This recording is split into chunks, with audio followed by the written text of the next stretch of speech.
Chapter 32 The Waking. When Franz returned to himself, exterior objects seemed a second portion of his dream. He thought himself in a sepulchre, into which scarcely penetrated, and then, like a look of pity, a ray of the sun. He stretched forth his hand and touched stone. He rose to his seat and found himself lying on his boarness in a bed of dry heather, very soft and odoriferous. The vision had entirely fled, and as if the statues had been but shadows coming from their tomb during his dream, they vanished at his waking. He advanced several paces toward the point whence the light came, and to all the excitement of his dream succeeded the calmness of reality. He found that he was in a grotto, went toward the opening, and through a kind of narrow portal saw a blue sea and azure sky. The air and water were shining in the beams of the morning sun. On the shore the sailors were sitting, chatting and laughing, and at 10 yards from them the bark was at anchor, undulating gracefully on the water. There for some time he enjoyed the fresh breeze which played on his brow, and listened to the dash of the waves on the beach, leaving against the rocks a lace of foam as white as silver. He was for some time without reflection or thought for this divine charm which is in the thing of nature, especially after a fantastic dream. Then gradually this outward life, so calm, so pure, so grand, reminded him of the elusiveness of a dream, and remembrance became busy again in his memory. He recalled his arrival on the island, his presentation to a smuggler chief, a subterranean palace full of splendor, and excellent supper, and a spoonful of hashish. It seemed, however, even in the very face of open day, that at least a year had elapsed since all these things had passed.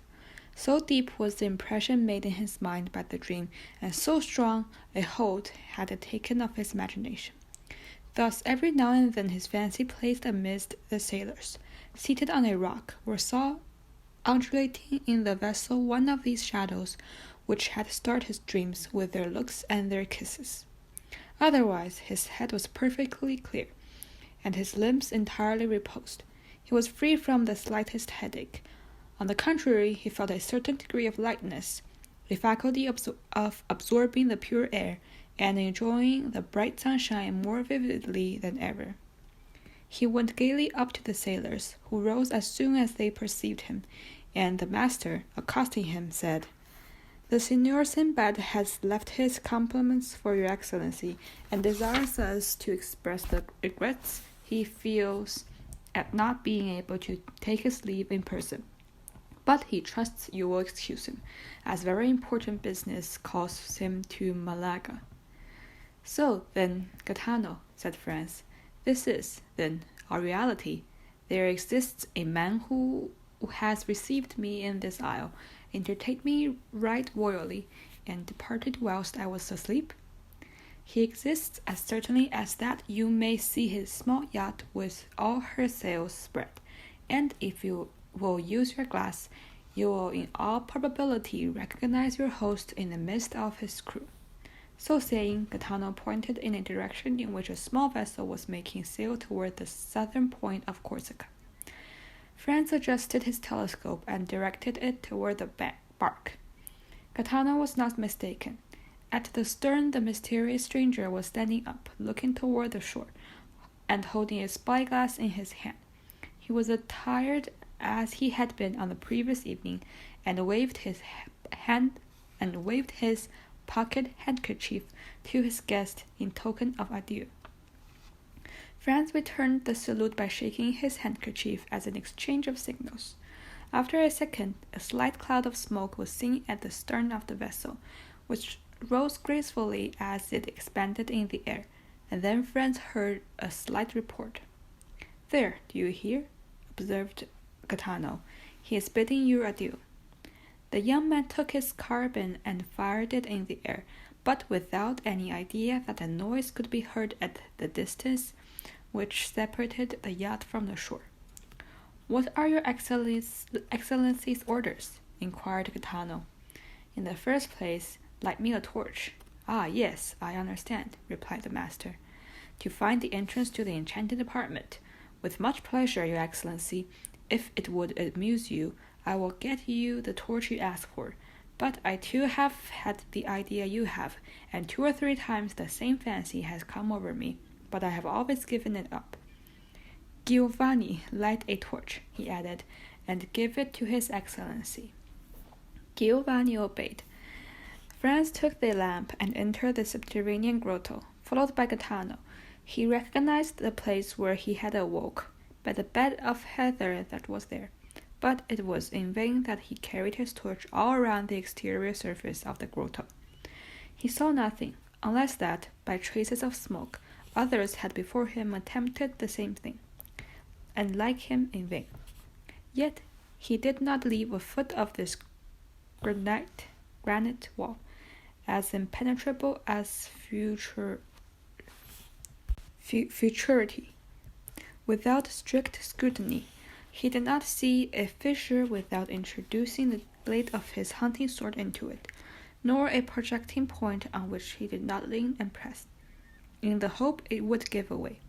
All was vain, and he lost 2 hours in his attempts, which were at least utterly useless. At the end of this time he gave up his research, and Gaetano smiled. When Franz appeared again on the shore, the yacht only seemed like a small white speck on the horizon. He looked again through his glass, but even then he could not distinguish anything. Gaetano reminded him that he had come for the purpose of shooting goats, which he had utterly forgotten. He took his fowling piece and began to hunt over the isle with the air of a man who is fulfilling a duty rather than enjoying a pleasure, and at the end of a quarter of an hour he had killed a goat and 2 kids. These animals, though wild and agile as chamois, were too much like domestic goats, and Franz could not consider them as game. Moreover, other ideas, much more powerful, occupied his mind. Since the evening before, he had really been the hero of one of the tales of the 1001 Nights, and he was irresistibly attracted toward the grotto. Then, in spite of the failure of his first search, he began a second. After having told Gaetano to roast one of the 2 kids, the second visit was a long one, and when he returned, the kid was roasted and the repast ready. Franz was sitting on the spot where he was on the previous evening when his mysterious host had invited him to supper, and he saw the little yacht, now like a seagull on the wave, continuing her flight toward Corsica. "Why," he remarked to Gaetano, "you told me that Senor Sinbad was going to Malaga, whilst it seems he is in the direction of Porto Vecchio." "Don't you remember?" said the master. "I told you that amongst the crew there were 2 Corsican brigands?" "True, and he is going to land them," added Franz. "Precisely so," replied Gaetano. "Ah, he is an individual who fears neither God nor devil, they say, and would let any time run 50 leagues out of his course to do a poor devil a service. But such services as these might involve him with the authorities of the country in which he practices this kind of philanthropy," said Franz. "And what he cares for that," replied Gaetano with a laugh, "or any authorities. He smiles at them. Let them try to pursue him. Why, in the first place, his yacht is not a ship, but a bird, and he would beat any frigate 3 knots in every 9. And if he were to throw himself on the coast, why, is not he certain of finding friends everywhere?" It was perfectly clear that the Senor Sinbad, Franz's host, had the honor of being on excellent terms with the smugglers and bandits along the whole coast of the Mediterranean, which placed him in a position singular enough. As to Franz, he had no longer any inducement to remain at Monte Cristo. He had lost all hope of detecting the secret of the grotto. He consequently dispatched his breakfast, and, his bark being ready, he hastened on board. He took a last look after the yacht. It was disappearing in the Gulf of Porto Vecchio. He gave the signal to depart, and at the moment the bark began her course, they lost sight of the yacht. With it was effaced the last trace of the preceding night, and then supper, Sinbad, Harshish, statues, all became a dream for France. The bark went on all day and all night, and next morning, when the sun rose, they had lost sight of Monte Cristo. When Franz had once again set foot on shore, he forgot, for the moment at least, the events which had just passed, whilst he finished his affairs of pleasure at Florence, and then thought of nothing but how he should rejoin his companion, who was awaiting him at Rome. He set out, and on the Saturday evening reached the Place de la Douane by the mail post. An apartment, as we have said, had been retained beforehand, and thus he had but to go to the hotel of Maitre Pastrini. But this was not so easy a matter, for the streets were thronged with people, and Rome was already a prey to that low and feverish murmur which precedes all great events. And at Rome there are 4 great events in every year: the Carnival, the Holy Week, the Corpus Christi, and the St. Peter. All the rest of the year the city is in that state of dull apathy, between life and death, which renders it similar to a kind of station between this world and the next. A sublime spot, a resting place full of poetry and character, and at which Franz had already halted 5 or 6 times, and at each time found it more marvelous and striking. At last he made his way through this mob, which was always becoming larger and more agitated, and reached the hotel. On his first inquiry he was told, with the impertinence peculiar to hackney coachmen who are hired and innkeepers with their houses full, that there was no room for him at the Hotel de Londres. Then he sent his card to Major Pastrini and demanded Albert de Morcerf. This plan succeeded, and Major Pastrini himself ran to him, excusing himself for having made His Excellency wait, scolding the waiters, taking the candlestick in his hand from the cicerone, who was ready to pounce on the traveler, and was about to lead him to Albert when Morcerf himself appeared. The apartment consisted of 2 small rooms and a closet. The 2 rooms looked onto the street, a fact which Major Pastrini commented upon as an inappreciable advantage. The remainder of the day was hired by a very rich gentleman, who was supposed to be a Sicilian or Maltese, but the host was unable to decide to which of the 2 nations the traveler belonged. "Very good, Major Pastrini," said Franz, "but we must have some supper instantly, and a carriage for tomorrow and the following days." "As to supper," replied the landlord, "you shall be served immediately, but as for the carriage—" "What as to the carriage?" exclaimed Albert. Come, Monsieur Pastrini. No joking, we must have a carriage."